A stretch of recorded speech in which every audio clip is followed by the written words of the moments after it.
여성 전용 호스트바에서 일을 하다 끝내 개망나니 짓을 해버린 인간 말종. 30대 초반의 송 씨를 알고 계십니까?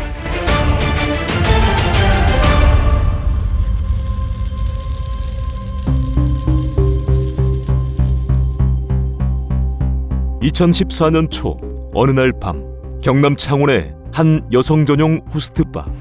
여성들이 호스트바를 찾아 이른바 선수라 불리우는 남성들과 시간을 보내고 있는데, 그곳에서 선수로 일하는 31살의 남성 송씨 또한 여성들을 접대하며 시간을 보내고 있었다.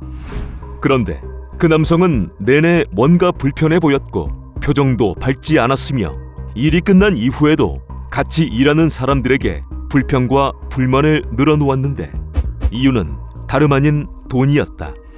송 씨는 20대 후반부터 여성 전용 호스트바에서 선수로 일하며 제법 돈을 벌기도 했으나, 그는 31살이라는 비교적 젊은 나이에 고급 외제차를 타고 골프 등을 즐기며 사치스럽게 생활했고, 사설 스포츠와 도박에 빠져 수억 원을 날리는 것도 모자라 수천만 원의 도박빚 또한 있는 상황이었다.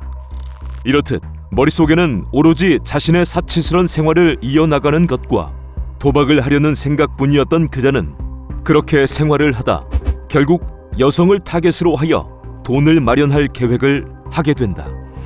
그자가 타겟으로 삼은 여성은 가끔 가게에 들릴 때마다 송 씨를 지명으로 찾았던 34살의 여성 최 씨. 그자는 최 씨가 가게에 올 때마다 계산하는 것을 보고는 돈이 많은 여성으로 판단. 사건은 이때부터 시작되었다.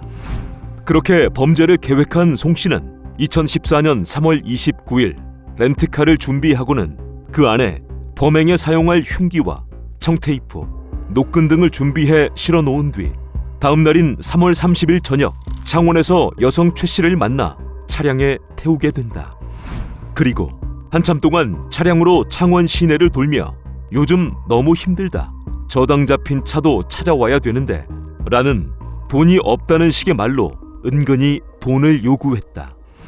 그런데 최 씨가 반응을 보이지 않자 그자는 다음 날인 3월 31일 새벽 5시경 그녀를 차량에 태운 채 창원 시내에 있는 한 학교의 주차장으로 이동하여 차를 멈춰 세운 뒤 갑자기 그녀를 향해 막무가내로 주먹질을 해버리고는 미리 준비한 노끈과 청테이프 등을 이용하여 그녀의 몸을 결박해 놓았다. 그리고는 최 씨의 체크카드를 빼앗고 비밀번호를 알아냈는데, 이러한 과정에서 최 씨가 소리를 지르며 저항하자 그자는 그녀의 목을 조여 숨지게 하고 말았다. 이후 그자는 숨진 최 씨를 차량에 그대로 실어놓고 빼앗은 그녀의 카드를 이용하여 CCTV에는 얼굴이 가려지도록 후드 티셔츠를 뒤집어 쓰고는 범행 1시간 뒤인 3월 31일 새벽 6시경부터 창원 시내의 은행 ATM기 3곳을 돌며 1시간 간격으로 3차례 100만 원씩 총 300만 원을 인출하게 된다. 그리고 다음 날인 4월 1일 새벽 숨진 최 씨를 그대로 차량에 둔 채 집에서 처 자다가 나온 송 씨는 자신의 고향인 충북 영동의 한 야산으로 향해 그곳에 있는 폐가의 장롱에 최 씨를 유기해 버렸으며, 다음 날인 4월 2일 한 차례 더 최 씨의 카드로 95만 원을 인출해서는 어디론가 사라져 버렸다. 이후 경찰의 수사 결과 더욱 충격적인 그자의 범행 이후의 행동이 밝혀지게 된다. 사건 발생 20여일이 지난 2014년 4월 21일 숨진 최 씨의 아버지는 이러한 사실을 알지 못한 채 딸과 오래도록 연락이 되질 않자 경찰에 실종 신고를 하게 되는데, 내용은 김해에 사는 딸과 일주일에 한 번 정도는 통화를 했는데 한 달이 되도록 연락이 안 된다는 것. 즉시 신고를 받은 경찰은 최 씨의 동선과 휴대폰 통화 기록, 금융거래 등의 생활 반응을 보게 되는데, 그러다 경찰은 4월 2일경에 금융거래를 마지막으로 그녀의 생활 반응이 끊어진 것을 알게 되었다. 이후 수사를 이어간 경찰은 최 씨의 금융거래 내역을 보다 그녀의 체크카드에서 3월 31일부터 4회에 걸쳐 현금 395만 원이 인출된 것을 확인했고, 즉시 현금이 인출된 은행의 CCTV를 입수, 영상을 확인하여 인출한 이가 남성이라는 것을 알아냈다. 이후 경찰은 그 남성의 신원을 파악하기 위해 최 씨의 지인들과 주변인들을 찾아 탐문했으며, 그러다 CCTV 속 남성이 최 씨가 평소 다녔던 호스트바의 선수 송 씨로 추정된다는 정보를 얻게 되었다. 경찰은 송 씨를 유력 용의자로 판단, 현재 그자가 어디에 있는지를 찾게 되는데, 놀랍게도 그자는 당시 마산교도소에 수감 중인 상황이었다. 대체 어찌 된 일일까? 상황은 이러했다. 송 씨는 최 씨를 숨지게 하고 충북 영동에 그녀를 유기한 뒤 다시 창원으로 돌아와서는 빼앗은 돈을 모두 유흥비로 탕진했고, 이후 자신의 범행이 발각되지 않도록 하는 추가 범죄를 계획하게 된다. 그러다 그자는 범행 5일 뒤인 4월 5일 밤 같은 호스트바에서 일하는 웨이터를 자신의 차량으로 불러내 흉기로 위협하며 현금 15만 원과 신용카드 한 장, 명품 지갑을 갈취한 뒤 왼쪽 가슴 부위를 찔러버리는 상해를 가했었다.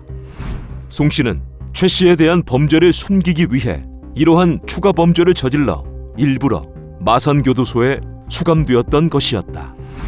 경찰은 즉시 마산교도소를 찾아 유력 용의자 송 씨를 만나 최 씨의 실종과 관련해 묻게 되는데, 이때 송 씨는 뻔뻔하게도 자신은 그 누나와 밖에서 만난 적이 없고 사건은 자신과는 전혀 관계가 없는 일이라며 발뺌했다. 이후 결정적인 단서를 찾아야 했던 경찰은 당시 송 씨의 차가 저당 잡힌 것을 알고 범행은 분명 렌트카를 이용했을 것이라 판단, 수소문 끝에 송 씨가 사건 발생 추정일 빌렸던 렌트카를 찾아냈고, 렌트카의 GPS 이동 경로를 추적해 그자가 사건 발생 추정일 이후 충북 영동으로 이동했다는 것을 알게 되었다.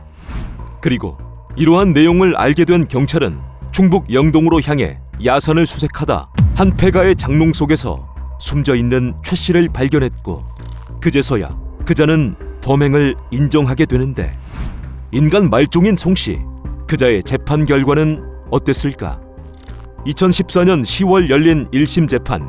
재판부는 돈을 목적으로 하여 연쇄적인 범행으로 목숨을 빼앗아간 죄가 무겁다며 송 씨에게 무기징역을 선고했다. 이후 송 씨는 항소를 하게 되는데, 2015년 2월 열린 항소심에서는 1심과 다르게 송 씨의 불우한 성장 과정 등을 고려해 징역 42년형을 선고, 그리고 2015년 5월 열린 대법원 재판에서도 징역 42년의 형을 확정했다.